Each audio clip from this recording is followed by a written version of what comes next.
Okay, last time हम rib के बारे में पढ़ रहे थे। रिप के अंदर हमने सारी चीजें पढ़ ली थी, रिप वर्जन 1 के अंदर भी और रिप वर्जन 2 के अंदर भी। बस रिप का टाइमर समझना मैं बचा रह गया था। लास्ट टॉपिक है रिप का टाइमर्स। ठीक है, रिप अलग अलग काम ने कुछ फिक्स टाइम में करता है, उसी को बोलते हैं रिप का टाइमर। जैसे अगर उसको अपडेट मैसेज भेजना तो 30-30 सेकंड में क्या करता रहता है, अपडेट मैसेज भेजता रहता है। और कोई भी राउटर अगर किसी को नेबर मान लिया है और उस नेबर से कोई नेटवर्क रिसीव किया है और वो नेटवर्क की इंफॉर्मेशन अगर उसको 240 सेकंड तक ना मिले तो वो क्या करता है, अपने राउटिंग टेबल से जो भी नेटवर्क उसने लर्न किया वो क्या करता है, फ्लैश कर देता है। ठीक है, तो यही सब हम लोग समझ लेते हैं। देखो, इसमें हर बुक में लिखा है कि रिप का जो टाइमर होता है, update timer 30 second, invalid timer 180 second, hold down timer 180 second, flash timer 240 second है। तो इसमें दो टाइमर जो है वो ऐसा नहीं है जैसा ये लिखा हुआ है। इनवैलिड टाइमर ऐसा नहीं काम करता 180 second, hold down timer 180 second ऐसे नहीं काम करता। ठीक है, अगर आप इसको कैलकुलेशन करोगे तो मैं आपको दिखा भी देता हूं। अगर मैं कैलकुलेशन करके दिखा दूं आपको। ठीक है, देखो 30 second plus 180 second plus 180 second plus 240 अगर जोड़ भी दोगे तो कितना हो जाएगा आपका? हाँ, 630 सेकंड। यानी कि 630 सेकंड में थोड़ी ना फ्लैश करना है उसको। और मान लो अगर मैं लास्ट वाला हटा भी देता हूँ, लास्ट वाला जैसे, ठीक है, एग्जाम्पल के लिए जैसे मैं ये ले लेता हूँ, 30 second plus 180 second plus 180 second, तब भी कितना आ रहा है आपका? 390 सेकंड। ठीक है, समझ में आ रहा है? तो यानी इस टाइमर में कुछ प्रॉब्लम है, ये चीज ऐसी नहीं जैसे लिखी हुई है। ठीक है, एक्चुअल में गेम क्या है, सिंपल से सिंपल लैंग्वेज में समझाने की कोशिश करता हूँ। मैं एक, मान लो एक लाइन ड्रॉ कर दे रहा हूँ जैसे, ठीक, एक लाइन मैंने ड्रॉ कर दी। ठीक है, और ये लाइन का जो स्टार्टिंग हो रही है और यहाँ पर क्या हो रहा है, एंड हो रहा है। ठीक है, ये लाइन की जो स्टार्टिंग हो रही है, ठीक है, ये मान लो जैसे ये स्टार्टिंग हो रही है तो ये 0 से मतलब 1 2 3 4 ऐसे टाइमर चल रहा है। ठीक है, और वो कहाँ पर खत्म हो रहा है? 30 सेकंड में। समझ में आ रहा है? ठीक है, ये 30 सेकंड में खत्म हो रहा है। यानी अपडेट टाइमर जो है ये ऐसे चल रहा है, 1 second 2 second 3 second 4 second 5 second 7 ऐसे करते करते जा रहा है और लास्ट कहाँ तक ये जाएगा? 29 सेकंड पर। ठीक है, ऐसा ही तो है ना, फिर क्या हो जाएगा? 30 सेकंड हो जाएगा। ठीक है, तो यहाँ से यहाँ तक का जो टाइमर है आपका, ठीक है, अगर मैं यहाँ से यहाँ तक की बात करूँ तो ये क्या है? अपडेट टाइमर है। अपडेट टाइमर है। और आपको पता है अपडेट टाइमर क्या होता है? रीसेट होता रहता है। मतलब कि जैसे एग्जांपल के लिए 1 सेकंड हुआ, 2 सेकंड हुआ, 3 सेकंड हुआ, जैसे 30 सेकंड हो जाएगा, रीसेट हो जाएगा, दोबारा क्या हो जाएगा? 1 सेकंड 2 सेकंड 3 सेकंड चलने लग जाएगा। ठीक है, तो हर राउटर को पता है कि मुझे दोबारा अपडेट वर्जन कितने सेकंड में मिलने वाला है? 30 सेकंड में मिलने वाला है। अगर 30 सेकंड में नहीं मिला, ठीक है, तो टाइमर तो इंक्रीज हो जाएगा ना, फिर ये आपका क्या चल जाएगा? इनवैलिड टाइमर चल जाएगा। यानी कि ऐसा चलना लग जाएगा 31 second 32 second 33 second 34 second 50 second 60 second 90 second, और ये कहाँ तक जाएगा आपका? 180 सेकंड तक। 180 सेकंड तक जाएगा। ठीक है, और इसके दौरान जो इतना भी टाइम चल रहा है 31 से लेकर, ठीक है, देखो ध्यान से समझना इस चीज को, 31 से लेकर, जैसे मैं इसको कोई और कलर ले रहा हूँ, ठीक है, ये चल रहा था आपका 1 सेकंड से और कहाँ तक गया था? 29 सेकंड तक। ठीक है, और ये चल रहा है 31 सेकंड से और कहाँ तक जा रहा है? 179 सेकंड तक। ठीक, इसके दौरान जो टाइमर चल रहा है आपका, ठीक, इसको अलग कलर से ले लेता हूँ। ठीक, ये कौन सा टाइमर आपका? इनवैलिड टाइमर है। इनवैलिड टाइमर है। ठीक है, समझ में आ रहा है?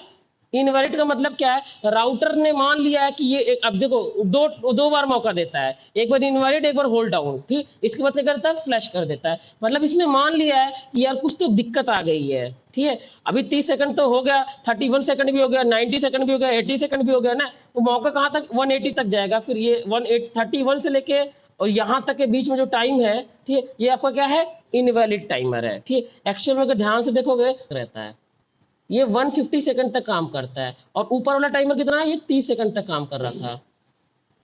सही है ना? इसके बाद 181 सेकंड हो जाएगा, 182 सेकंड हो जाएगा। ठीक है, अगेन चलने लग जाएगा। मतलब एक और मौका देगा, वो कहेगा चलो यार थोड़ी देर और होल्ड कर देता हूँ, होल्ड डाउन टाइमर चला देता हूँ। ठीक है, और होल्ड डाउन टाइमर जो आपका चलता रहेगा चलता रहेगा। ठीक है, और आपको पता है कि अंत कहाँ पर होना है? 240 सेकंड पे अंत होना है। और जैसे 240 सेकंड हो जाएगा तो तुरंत यहाँ पे क्या चल जाएगा? आपका फ्लैश टाइमर।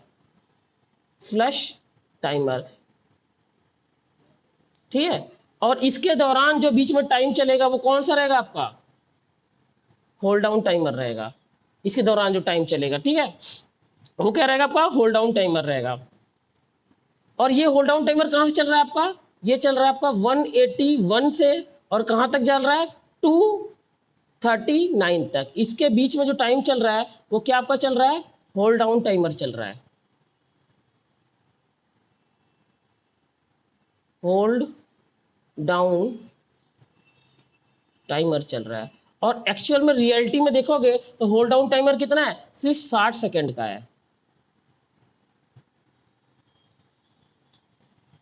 अगर कैलकुलेटर खोल के देख लेते हैं एक बार, ठीक है, 240 माइनस 180, ठीक, कितना आ रहा है, 60 सेकंड, ठीक। यानी रियलिटी में अगर आप देखोगे जो टोटल टाइम जो मिलता है इनवैलिड को, वो मिलता है, वो कितना मिलता है, 150 सेकंड इनवैलिड को मिलता है। और होल्ड डाउन को कितना मिलता है, 60 सेकंड का मिलता है, ठीक है। अब समझ में आ गया, पूरी पूरी कहानी है आपको ना, समझ में आ रहा है ना, ठीक है, कि मतलब कि क्या होता है। अब देखो टाइमर चल रहा है, ठीक है, कोई भी राउटर 240 सेकंड में क्या करने वाला है, किसी भी नेटवर्क को फ्लश करने वाला है। जैसे एग्जांपल के लिए मानता हूँ यहाँ पर R1 राउटर है और यहाँ पर क्या है आपका R2 राउटर है। R1 राउटर के पास एक नेटवर्क है, ठीक है, मान के चलता हूँ नेटवर्क क्या है, ये नेटवर्क है 10.0.0.0/8, ये नेटवर्क है। ये क्या इसने भेज दिया, इसने क्या कर दिया, एक अपडेट मैसेज के थ्रू क्या किया, R2 को भेज दिया, सही है ना, ठीक। इसके अंदर इसने अपडेट मैसेज भेजा और अपडेट मैसेज के अंदर कौन सा प्रीफिक्स था, 10 वाला प्रीफिक्स था। ये R2 को क्या मिल गया, रिसीव हो गया और इसने लिख लिया कि मुझको रिप के थ्रू क्या मिला है, 10 का नेटवर्क रिसीव हुआ है, 10.0.0.0/8, ठीक। ये क्या हुआ, रिसीव हुआ, वाया किससे रिसीव हुआ है, उसकी आईपी, मान लो इसकी आईपी क्या है 1.1.1.1 है और इसकी आईपी क्या है 1.1.1.2 है, इस वाले पोर्ट की, ठीक। तो यहाँ पर क्या लिखा रहेगा, वाया 1.1.1.1, क्लियर हो रहा है, ठीक। और ये जो नेटवर्क है 10 वाला नेटवर्क, ये इसको टोटल कितने सेकंड तक रखने वाला है, 240 सेकंड तक अपने राउटिंग टेबल में रखने वाला है, चाहे तुम अपडेट मैसेज दो या ना दो, ठीक है। लेकिन ये क्या मान के चल रहा है कि तुम इसको 30 सेकंड में दोबारा अपडेट मैसेज भेज दोगे ना। तो जैसे R1 ने इसको अपडेट मैसेज भेजा, ठीक है, और भेजने के बाद ये तुरंत अपना टाइमर क्या कर लेता है, रीसेट कर लेता है, 0 कर लेता है, ठीक। इसको देखो बार बार मैसेज भेजना है, इसको बार बार रिसीव करना है। जैसे ही ये अपडेट मैसेज इसको सेंड करता है, वैसे अपना टाइमर क्या कर लेता है, 0 कर लेता है और 1 2 3 4 चालू रहता है। और जैसे 30 सेकंड कंप्लीट होता है तुरंत इसको क्या करता है, अपडेट मैसेज भेज देता है। फिर टाइमर क्या कर लेगा, रीसेट कर लेगा, फिर 1 2 3 4 चालू हो जाएगा और फिर जैसे 30 सेकंड हो जाएगा तो तुरंत फिर दोबारा भेज देगा, ठीक। और वैसे ये भी क्या कर रहा है, ये रिसीव कर रहा है। जब ये इसने रिसीव कर लिया तो इसने भी अपना टाइमर क्या कर लिया, 0 कर लिया, ठीक। फिर ये 1 2 3 4 5 ऐसे कर रहा है और जैसे 30 सेकंड होता है तैसे दोबारा ये मैसेज पा जाता है, ठीक। फिर ये अपना रीसेट कर लेता है, यानी ये सेंड करने के लिए अपना टाइमर 0 कर ले रहा है और ये रिसीव करने के लिए 0 कर ले रहा है। दोनों अपने टाइमर को क्या कर लेते हैं, रीसेट कर लेते हैं बार बार, ठीक, और गिनती गिनना शुरू कर लेते हैं। लेकिन मान लो R2 को 30 सेकंड के बाद 31 सेकंड भी हो गया, 35 सेकंड भी हो गया, उसको अपडेट मैसेज नहीं मिला, ठीक है, तो 31 सेकंड से लेके 179 सेकंड तक ये अपना क्या चलाया रहता है,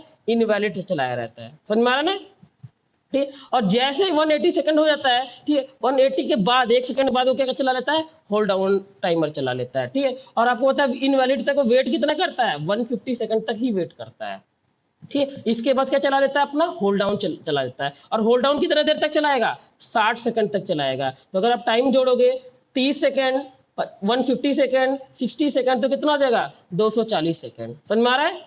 देखिए मैंने जोड़ा इसको 30 सेकंड, ठीक है, और प्लस 150 सेकंड, ठीक, और प्लस आपका कितना 60 सेकंड, ठीक। तो कितना आ रहा है, 240 सेकंड, करेक्ट एकदम आ रहा है ना। तो एक्चुअल जो कैलकुलेशन है जो बुक में नहीं लिखा वो ये चीज है।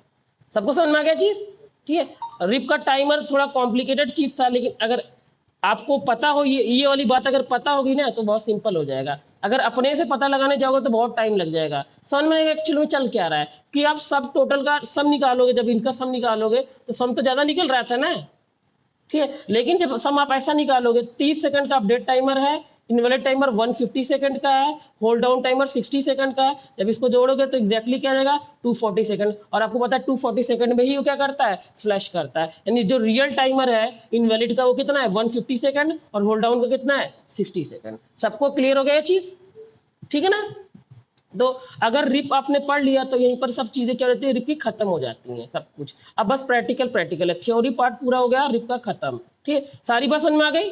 ठीक, एक दो क्वेश्चन पूछता हूँ, उससे मुझे पता चल जाएगा कि आपको आ रहा है कि नहीं आ रहा। ठीक है, मुझे अब जिससे पूछूंगा, जो एब्सेंट ज्यादा हुआ उसी से पूछूंगा।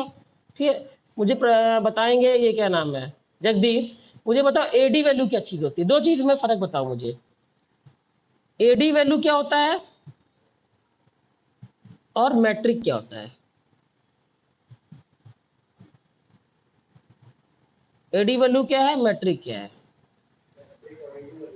हाँ, नहीं पता तो बोल दो, टाइम मत वेस्ट करो कि नहीं पता है, सीधा बोल दो नहीं पता है।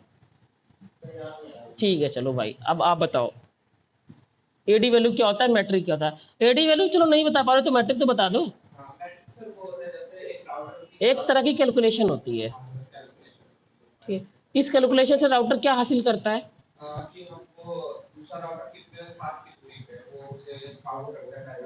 वो हाँ वो सही है, थोड़ा और बढ़िया से बताओ।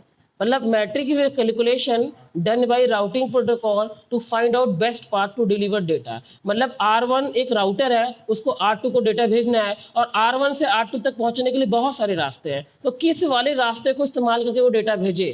ठीक है, तो इस चीज को पता लगाना पड़ेगा ना उसको कि बेस्ट रास्ता कौन सा है। तो बेस्ट रास्ते को पता लगाने के लिए कैलकुलेशन करता है, उसी कैलकुलेशन को आप क्या बोलते हो, मैट्रिक बोलते हो। ठीक है, ले मैंने कई बार आपको बता रखा है, जैसे R1 है, ठीक है, बीच फिर यहाँ पर आ रहा है R2 राउटर आ रहा है, ठीक है, और ऊपर आ रहा है R3 आ रहा है, और R4 आ रहा है, ठीक, नीचे आ रहा है R5, R6 और R7 आ रहा है। ठीक, सबको कहाँ पर जाना है, R8 पे जाना है। ठीक, तो अगर आपको सीधे सीधे रास्ता भेजेगा तो, और एक ऊपर से डेटा भेजेगा और एक नीचे से डेटा भेजेगा ना, तो वो R1 सोचेगा कि मैं F0/1 से डेटा भेजूं, कि F0/2 से डेटा भेजूं, कि F0/3 से डेटा भेजूं ना, तो वो क्या करेगा, तीनों ही पाथ पर क्या कर लेगा, मैट्रिक कैलकुलेशन निकाल लेगा। ठीक है, और सब हर राउटर का मैट्रिक निकालने का तरीका अलग है। रिप का तरीका क्या है, बस वो राउटर गिनता है। ठीक है, तो अगर कोई पूछेगा रिप की मैट्रिक, कोई पूछेगा मैट्रिक क्या है, तो बोलोगे मैट्रिक इज कैलकुलेशन। ठीक है, बोलेगा रिप की मैट्रिक क्या है, तो क्या बोलोगे, हॉप काउंट।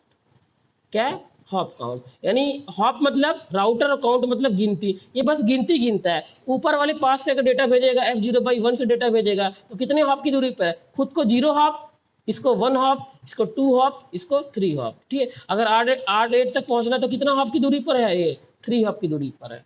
ठीक है, अगर F0/2 से डेटा भेजना है तो खुद को 0 हॉप, इसको 1 हॉप, इसको 2 हॉप, यानी कितनी हॉप की दूरी पर है, 2 हॉप की दूरी पर है। ठीक है, और F0/3 से अगर डेटा भेजना है, ठीक है, तो कितना hop, 0 hop, 1 hop, 2 hop, 3 hop और 4 हॉप, यानी 4 हॉप की दूरी पर है। ठीक है, तो सबसे कम हॉप किस पर है, F0/2 पर है, यानी बेस्ट पाथ कौन सा है आपका, F0/2 पाथ क्या है, बेस्ट पाथ है। ठीक है, तो आर जो रिप है उसने तीनों पाथ्स में क्या की, कैलकुलेशन की, और इसी कैलकुलेशन को आप क्या बोलते हो, मैट्रिक बोलते हो ना। तो जो ये कैलकुलेशन करता है, हर कैलकुलेशन का एक नाम होता है। ठीक है, रिप जो कैलकुलेशन करता है उसका नाम क्या है, हॉप काउंट। EIGRP जो कैलकुलेशन करता है उसका नाम क्या है, के वैल्यू। OSPF जो कैलकुलेशन करता है उसका नाम क्या है, मैट्रिक। और BGP की कोई मैट्रिक नहीं होती, स्टैटिक राउटर BGP की कोई मैट्रिक नहीं होती। तो मैट्रिक क्लियर हो गया। ठीक है, बाकी हम लोग पढ़ेंगे कि के वैल्यू क्या होता है, ठीक, और आपका ये सब चीजें क्या होती है, कॉस्ट वगैरह। ठीक है, क्योंकि उनकी अलग तरह के कैलकुलेशन है, लेकिन कैलकुलेशन तो है। ठीक, सिंपल आप अभी भी बता सकते हो, मान लो ये रिप होता, ठीक, यहाँ पे कैलकुलेशन करता, यहाँ पे वैल्यू आती, मान के चलो एग्जांपल 150, यहाँ पे आती 180, और यहाँ नीचे वाले पे क्या आती 120। तो बताओ बेस्ट पाथ कौन सा है, रिप EIGRP की नजर में 120। ठीक, जो जितना कम, मैट्रिक में क्या है, जिसकी वैल्यू सबसे कम वही पाथ क्या है, सबसे बेस्ट। OSPF में भी अगर ऐसी वैल्यू होती 150, 180, 130, तो भी किसको बेस्ट मानता, 120 को। अब तो सिंपल हो गया। ठीक है, मैट्रिक क्या है, कैलकुलेशन है, अलग अलग तरीके से कैलकुलेशन करो, लेकिन कैलकुलेशन करने पर जो वैल्यू पाओगे, जो सबसे कम वैल्यू होगी, वही क्या होगी, सबसे बेस्ट मैट्रिक होगी, और वही सबसे बेस्ट पाथ होगा। समझ में आ रहा है, क्लियर हो गया। अब एडी वैल्यू क्या चीज है भाई, एडी वैल्यू एक वैल्यू होती है कि जो राउटिंग प्रोटोकॉल को कंपेयर करती है। देखो मैट्रिक क्या कर रही है, पाथ को कंपेयर कर रहा है, अगर ध्यान से देखोगे मैट्रिक क्या कर रहा है, बहुत सारे पाथ है आपके पास, बहुत सारे रास्ते हैं, ये क्या करता है, पाथ को कंपेयर करता है। ठीक, और एडी वैल्यू क्या करती है, ये राउटिंग प्रोटोकॉल को कंपेयर करती है। एक ही राउटर पर तीन तीन प्रोटोकॉल चला दो, रिप भी चला दो, EIGRP भी चला दो, OSPF भी चला दो, रिप अपनी अपना इंफॉर्मेशन मतलब राउटिंग टेबल में डालेगा, EIGRP अपना इंफॉर्मेशन राउटिंग टेबल में डालेगा, OSPF अपनी राउटिंग मतलब अपना इंफॉर्मेशन राउटिंग टेबल में डालेगा। तो रिप बोल रहा है कि ऊपर वाला पाथ अच्छा है, उसने कैलकुलेशन की। EIGRP बोला नहीं बीच वाला पाथ अच्छा है, OSPF बोला नहीं एकदम नीचे वाला पाथ अच्छा है। अब राउटर ऊपर वाले पाथ से डेटा भेजे कि बीच वाले पाथ से डेटा भेजे कि एकदम नीचे वाले पाथ से डेटा भेजे, कंफ्यूज। तो अगर राउटर को क्या करना, राउटिंग प्रोटोकॉल को कंपेयर करना, तो वो क्या चेक करता है, एडी वैल्यू। ठीक, तो हर प्रोटोकॉल की एडी वैल्यू होती है और वो किस लिए काम आती है, राउटिंग प्रोटोकॉल को क्या करती है, कंपेयर करती है। मैं आपको समझा देता हूं एक एग्जांपल से। ठीक, जैसे रिप की जो एडी वैल्यू होती है वो कितनी होती है, 120 होती है। EIGRP की जो एडी वैल्यू होती है वो कितनी होती है, 90 होती है। ठीक है, OSPF की जो एडी वैल्यू होती है वो कितनी होती है, 110 होती है। समझ में आ रहा है? ठीक, अच्छा इन तीनों में सबसे बेस्ट प्रोटोकॉल अगर एडी वैल्यू के हिसाब से देखोगे तो कौन सी है, EIGRP। इसकी एडी वैल्यू क्या है, सबसे कम। एडी वैल्यू और मैट्रिक में आपको देखना क्या है, जो सबसे कम है वही क्या सबसे बेस्ट है। समझ में आ रहा है? एग्जाम्पल के लिए जैसे समझना, एक राउटर है R1, ठीक है, और ऊपर वाले पाथ में दो राउटर है, R2 है और R3 है। नीचे वाले में क्या एक ही है, ठीक है, R4 है। और नीचे वाले में क्या है, एक R5 है, एक R6 है, एक R7 है। और इन सबको कहाँ पर जाना है, इन सबको R8 पे जाना है एग्जाम्पल के लिए। ठीक, देखो पिछली बार मैट्रिक भी मैंने इसी एग्जाम्पल समझाया था, इसी में एग्जाम्पल में आपको क्या समझा दूंगा, एडी वैल्यू भी। एडी वैल्यू क्या होता है, AD value is a value which is used to compare between different routing protocol, किस वाली राउटिंग प्रोटोकॉल की बात मानी जाए। ठीक, और मैट्रिक क्या है, मैट्रिक क्या करता है, कंपेयर करता है पाथ।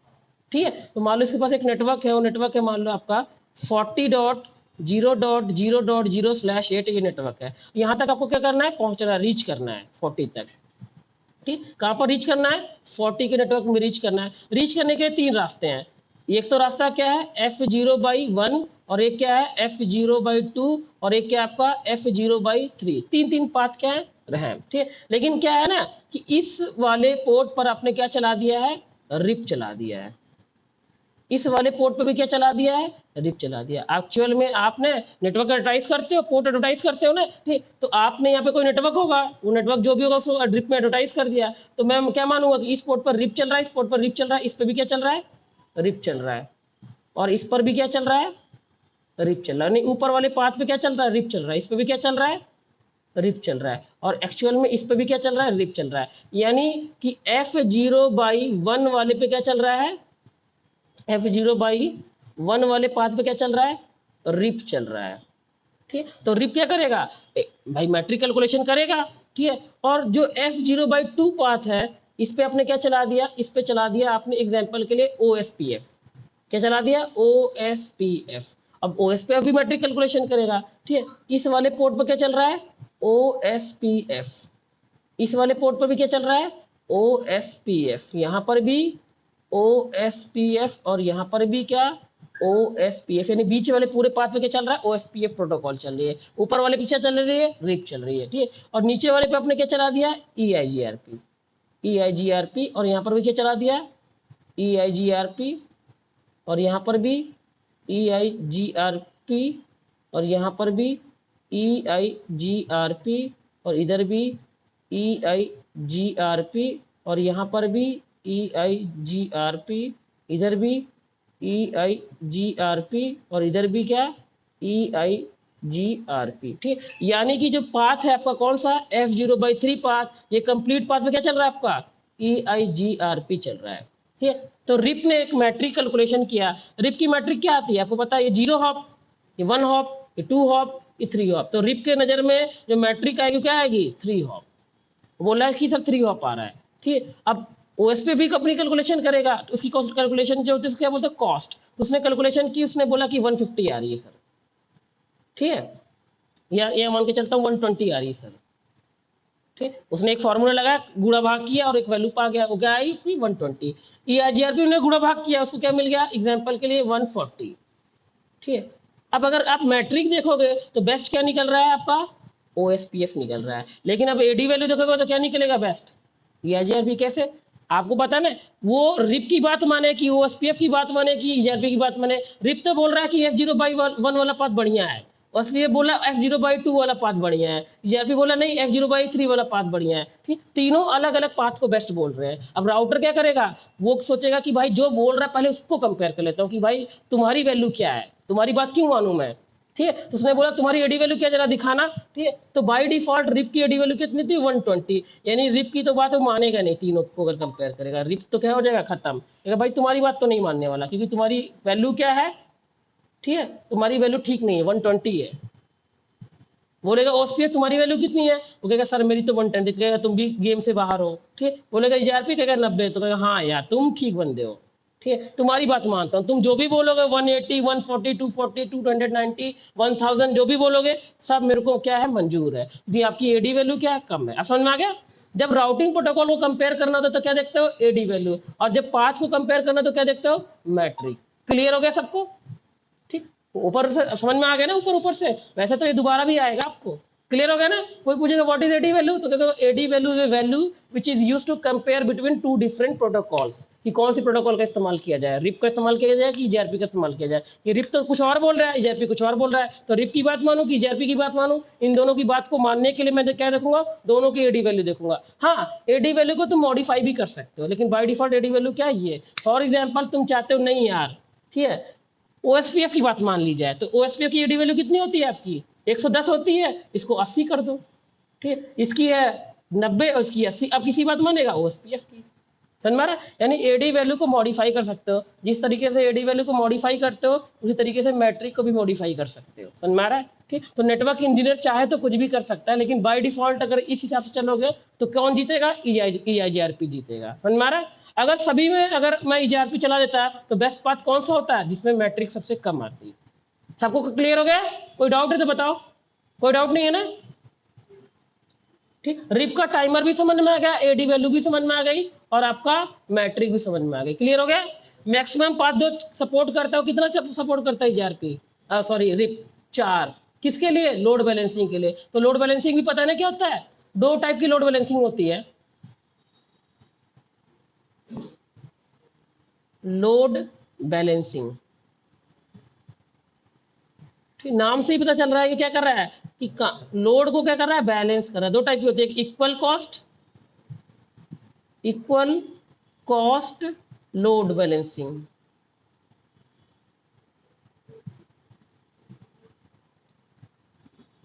और एक क्या होती है, अनइक्वल कॉस्ट लोड बैलेंसिंग। समझ में? इक्वल कॉस्ट मतलब जैसे एक राउटर है R1, ठीक है, ये डेटा भेज रहा है R2 से, और डेटा भेज रहा है R3 से, और डेटा भेज रहा है R4 से। ठीक है, और सबको डेटा कहाँ पर रिसीव हो रहा है, R5 पर रिसीव हो रहा है सबका डेटा ना। ठीक है, तो अगर ये जो R1 है, ठीक है, वो इस पाथ पर और इस पाथ पर, तीनों पाथ पर क्या कर ले, ठीक है, बराबर बराबर डेटा को डिवाइड करे। जैसे एग्जाम्पल के लिए अगर 20% यहाँ से हो रहा है तो 20% यहाँ से भी हो रहा है, 20% यहाँ से भी हो रहा है, तो ऐसी लोड बैलेंसिंग क्या कहला जाएगी आपकी, इक्वल कॉस्ट लोड बैलेंसिंग। लेकिन अगर कहीं पर 30 कर दे, ठीक है, कहीं पर 40 कर दे, कहीं पर एग्जाम्पल के लिए 10 कर दे, ठीक है, बराबर बराबर जब नहीं करेगा तो इसको क्या बोलोगे, अनइक्वल कॉस्ट लोड बैलेंसिंग। और लोड बैलेंसिंग से हो क्या रहा है, आपका सीपीयू यूटिलाइजेशन कम हो रहा है, आपका भी और रिसीवर का भी। और आपने पूरा पूरा पैसा भी वसूल कर रहे हो। ठीक है, 3 तार लगा तो तीनों को इस्तेमाल करो ना, एक ही तार पे क्यों लोड डाल रहे हो सारा।